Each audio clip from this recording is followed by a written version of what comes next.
Hello guys! Tara, mag-relax. Mag-relax. We are here in the beach side.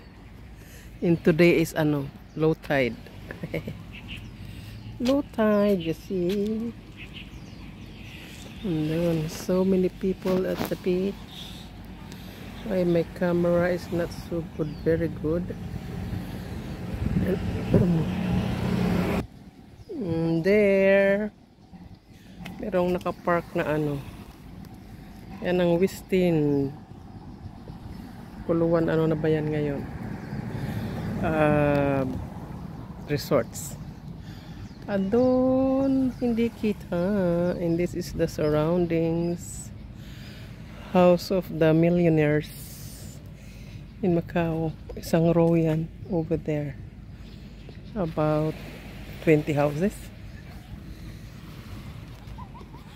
And this is the seaside. And there's so many people over there. Over there. Nice weather. Kaya marami ang nalaligo. And we are going for a walk with my buddy Dadugi. Hi Rocky. Oh. So dito kami nakatambay. Mga benches sa sidewalk. And you see the rocks. Big, so big. Pag high tide, cover yan ng hanggang dun sa may itim na yan. Ang water.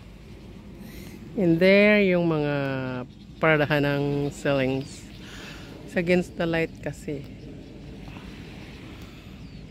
Relaxing. And my Rocky the dog is there. Waiting for me patiently.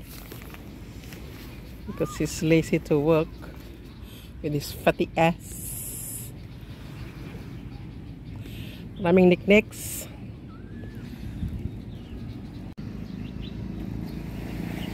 There are so many people at the beach swimming. They're very far. There, taking pictures. And there's the mountain. Over there have many swimming.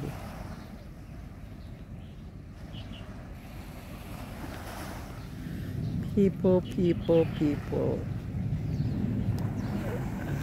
Yan ang Westin Hotel. So yan ang Westin Hotel sa closer look. Naga-zoom.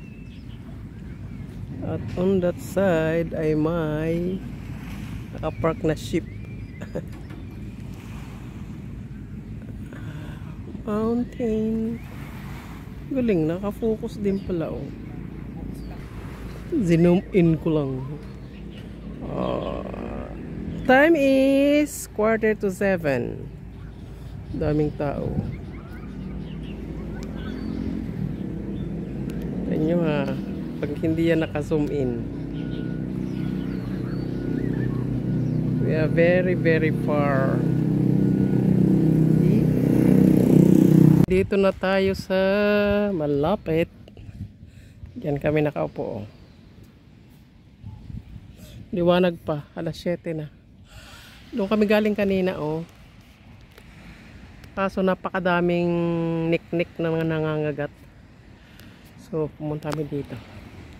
Ang dami pa ring tao sa beach hanggang alas 9 yan ng gabi. Since summer, kaya sa Macau, mahaba ang araw kaysa gabi. At dito, kita yung mga eroplano. Yan, take off. Kita nyo ba yun?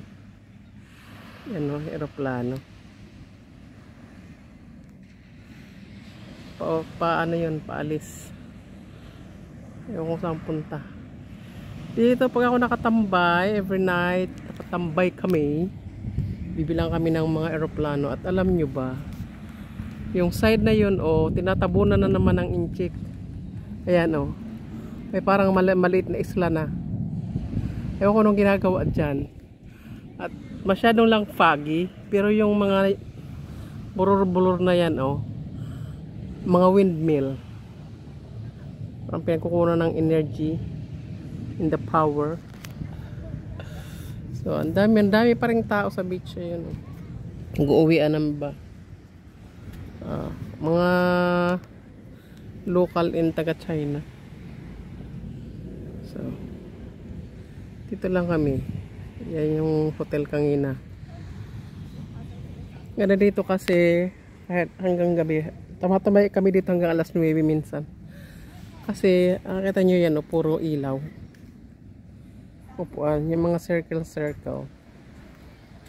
So hindi nakakatakot. May ilaw sa taas. Ayan.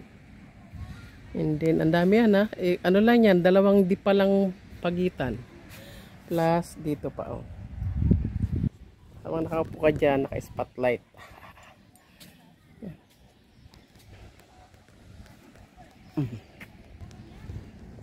Maganda sana dito. The problem is, ang layo sa tindahan, supermarket, maganda talaga sasadyain mo at napakahirap sumakay.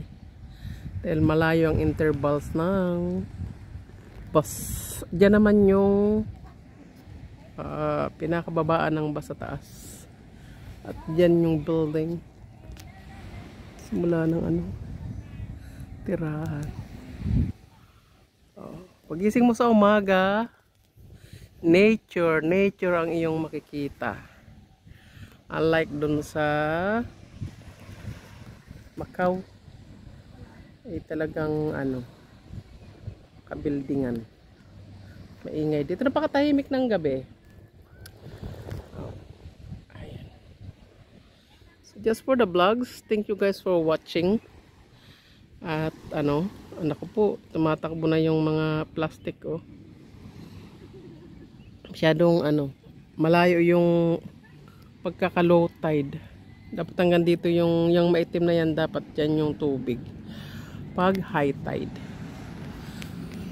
Thank you guys for watching. Kung may magwa-watch, but anyway, babush!